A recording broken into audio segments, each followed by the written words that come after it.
By Grizzly Bear. Now then, there is a 4-CD box set out now on Grapefruit, distributed through Cherry Red. If you get the first 200 of them, you get a limited edition set of postcards as well. It is The Action, Shadows and Reflections, the complete recordings, 1964 to 1968. But who were The Action, and why should we care about them? I can think of no one better to tell us than the legend that is Sid Griffin.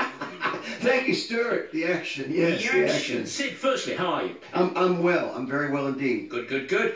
You've got some gigs I see coming up with Dan Stewart X of Green on Red. Yeah, at the end of the month. I'm very, very, very much looking forward to it. You'll form a sparring partner. That's not sparring partner's right word. Cohort, would it be? Cohort. In the Paisley Underground. In the Paisley Underground, yeah. I'm very much looking forward to it. That'll bring out some people with great ponytails. We'll remind people of these dates later. 28th, 29th and 30th, Islington in London, Hen and Chickens in Bristol, and the End Shed in Bedford. I'll remind those people, I remember the good people out there of those dates at the end. So tell me about The Action. Why should I care, Sid, about The Action? Well, when you sit around, and we've all heard our Beatles and Stones and Who and Small Faces, the talk frequently turns to, well, who was really, really good that didn't make it, that's undeniably, unquestionably talented and didn't make it. And I think for the best British 60s band, the creation get a run at it, the poets get a run at it, but it's really The Action. And this Shadows and Reflections 4-CD box set, Stuart, you and your listeners should all, I think, grab a copy. I thought they were a brilliant band. Yeah. They were produced by Sir George Martin. They were recording in Abbey Road at the same time Rubber Soul, Revolver, and early Sgt. Pepper was being done. A lot of the materials still stands up. They answer the musical question, what do George Martin, Paul Weller, Steve Marriott, Rod Stewart, Phil Collins, and Sid Griffin have in common? I'll throw in Lois Wilson as well. Okay. And the answer is they're all Action fans. Every single person I've just named. In fact, Phil Collins said his favorite band of all time is the Beatles. His second favorite musical act, bar none, is The Action. Really? So that's pretty good for old Phil Collins. Because wasn't he knocking about, not then, but a bit later in, was his band called Flaming Youth? I believe it was. And he was a Action fanatic, and as Paul Weller is, more a guy a little more to my generation, but there's a reason for this, and when I listened to this box set, I think they had the soul component down because Reg King was one of the great vocalists that this country's produced. I mean, he's up there with Marriott and Rod Stewart. Rod Stewart loved his singing, and they had the material. I remember, I hope it's okay to say this on air, I know Jake Riviere is a huge fan, saw them back in the day and says they were really something. I've had more, if I can say this, elderly, aging mod guys tell me you got to big up The Action when you're on that they were the best. And I'm just like Paul Weller. I can only hear about them at a distance. I mean, I went to a reunion show in 2003, and it was wonderful. But was it like the Marquee Club in 1966? Well, I doubt it. It was, the best I'll get to. I doubt it. I mean, things. I know. You kind of think, what a time to have been alive. It might have what been a time to have been alive. Knocking around London between about 66 and 69. And you were spoiled for choice with great bands. And this band is so talented, yet they didn't make it. In fact, their singles barely charted, even though they're produced by Sir George Martin when he's in the huge purple patch with the Fab Four. So it's just one of those things. I don't perceive there's a weak link in the chain. I mean, they made some stupid career moves, as we all do.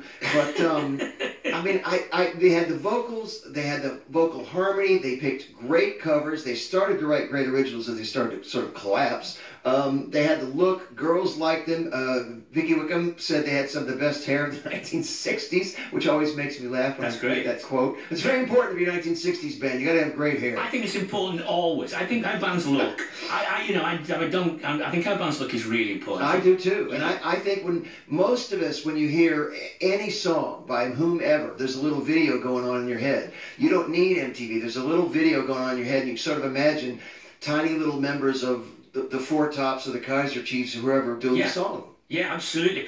You mentioned Weller. He said about Reggie King. He said, I reckon Reggie King stands as one of the best of the white soul singers. In some ways, his rich, smooth voice is more natural than Marriott, which is high praise coming from the Modfather. So the Modfather, that's high praise indeed. Come on. Well, we'll talk a lot more about The Action and what they were about and the career and stuff, but let's hear a tune. You've picked a couple of tunes for us. This is Since I Lost My Baby. Well, tell us about this. Since I Lost My Baby, in one fell swoop, tells you everything you need to know about The Action. Now, I love Motown and I love soul, and I do think that white folks have a problem playing. I do think they revert to sort of blackface at times.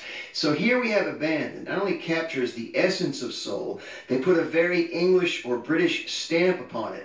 And if you're a guy like me who loves the Rickenbacker 12-string, they do it via Pete Watson's wonderful Rickenbacker 12-string. Pete Watson, you're in East London. If you're listening, I'll buy that guitar off of you. What? I'm not kidding. Anyway, so this song has it all. It has soul that comes straight from Reg King's heart. It has a wonderful arrangement, and they give the Temptations at Motown. When Motown was throwing out hit after hit after hit after hit, they give the Temptations a run for their money.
I Lost My Baby by the Action. What, isn't that good? Oh, Sid, that's brilliant, isn't it? I sang along, so I hope the mic wasn't open. No, just put you up right at the end there, Sid. Oh, God. The thing, you know what that reminds me of, and this is high praise indeed from me, that reminds me of the same kind of vibe as Oh No, Not My Baby by the Manfreds. Oh, yeah, it does, doesn't it? With Paul, I think that's Paul Jones here, isn't it? Paul Jones on the that would be Paul Jones. Because I love that sound when British groups at the time tried to sort of do the American songbook or the soulful song, because they do it with such passion, evident love for the music, but it's still kind of Britishy as well, which I love about it. It's definitely. They're not doing any poor man's imitation of Motown, which I can't stand. I don't need to hear somebody try and imitate Muddy Waters or try and imitate the Funk Brothers. Sure. I mean, this is I think it's Reg King, I think it's Mike Evans, and Bam King singing. Bam King was later in... Bam King was in... He was in How Long Has This Been Going On? He was in Ace. Ace. That's absolutely... With Paul Carrick. With Paul Carrick. Yeah. And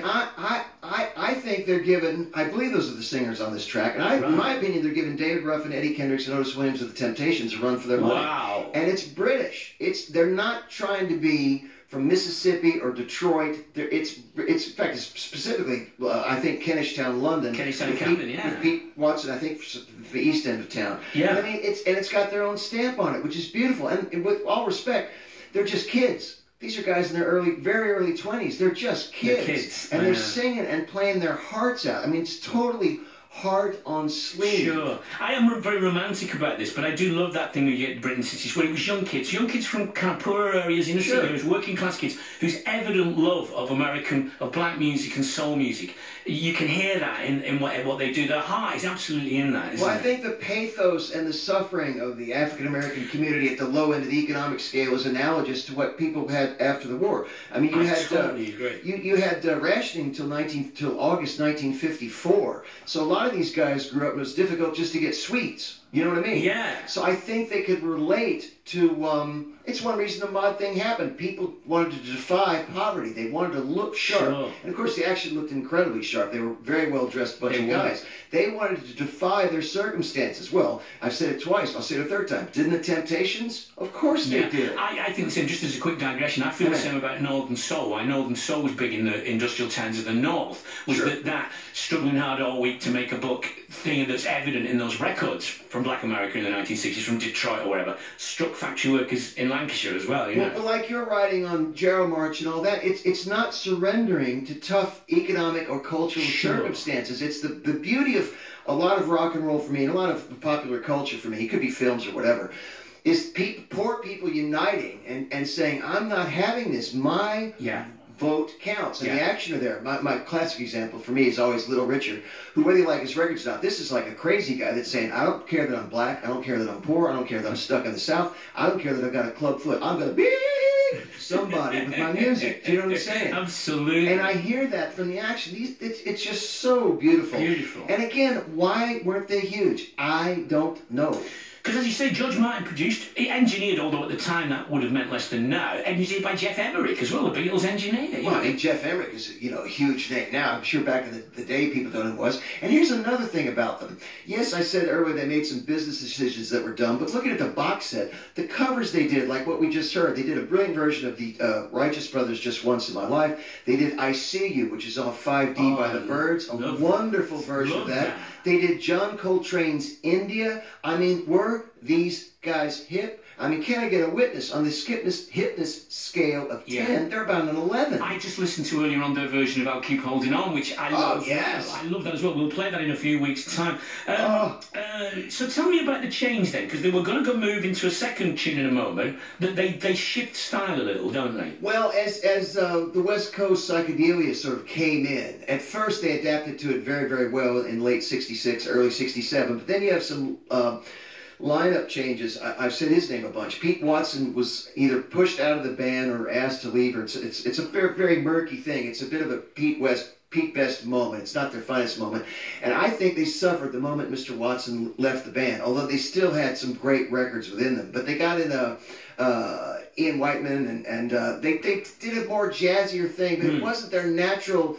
it wasn't where they got their mail, as we say down south. And they had the horrible thing, they're playing some of your corn exchanges around your English villages, and people wanted to hear the soul sound. They hadn't realized that this action had shifted gears to longer songs and doing John Coltrane covers and so on and so forth. So it becomes a bit of a curate's egg, although they're still very, very good. And then, of course, eventually they morphed into a band some of your listeners have heard of, or many of your listeners have heard of, called Mighty Baby. Yes. But that's another story for That's another another story. But that's a great story as well, Mighty Baby. Yeah, they're going to play the 100 Club in a few months, I hear. Speaking of which, Graham in Fife says, I saw the action in Ludiska Go-Go Bournemouth in the mid-1960s. I also saw the Cole Porters in a pub in Kelty, Scotland in the 90s, and both were excellent. Oh, I was going to say they were better than we were, thank God. No, he says you were. I owe that guy a $5. Excellent. So... This box set is out now. The complete recording is 64-68 of the action, Shadows and Reflections. Sid is taken to the road at the end of November. 28th in the is that the Islington? That's the name of the Islington pub is it's off Liverpool Road by Sainsbury's. I play the best place. Then the night after, the 29th, he's at the Hen and Chickens in Bristol. Then the Enchen in Bedford on the 30th. Sid. I have to tell you, Sid, there are 2 or 3 people I could listen to talk about. So I could seriously listen talk about popular culture all day, and you are one of them. My friend. You can get together. We'll pontificate into the late night over Northern Soul records. Let's do that. Sid, always a joy. This is something to say by the action. Yeah. Thanks again, Sid Griffin. Woo!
To say about the action. Wow. Sid, before you go, let me just some great reaction to this. I love the action, says Chris, one of my all-time favourite albums. That's someone who knew them. But other people saying, Terry Newman, why don't I know this band? Thanks for the introduction. Darryl in Rochester, this is what makes Six Music so special. I did not know about this band and now I love them. Great to hear you talking about the action, says Rob in the lab. A lot of people loving it as well. Oh, very sweet. Mary in Exeter says, I love the enthusiastic and fascinating Sid Griffin. Maxine, bless her, says, is there a more enthusiastic conversational partnership than Stuart Maconie and Sid Griffin talking me? No.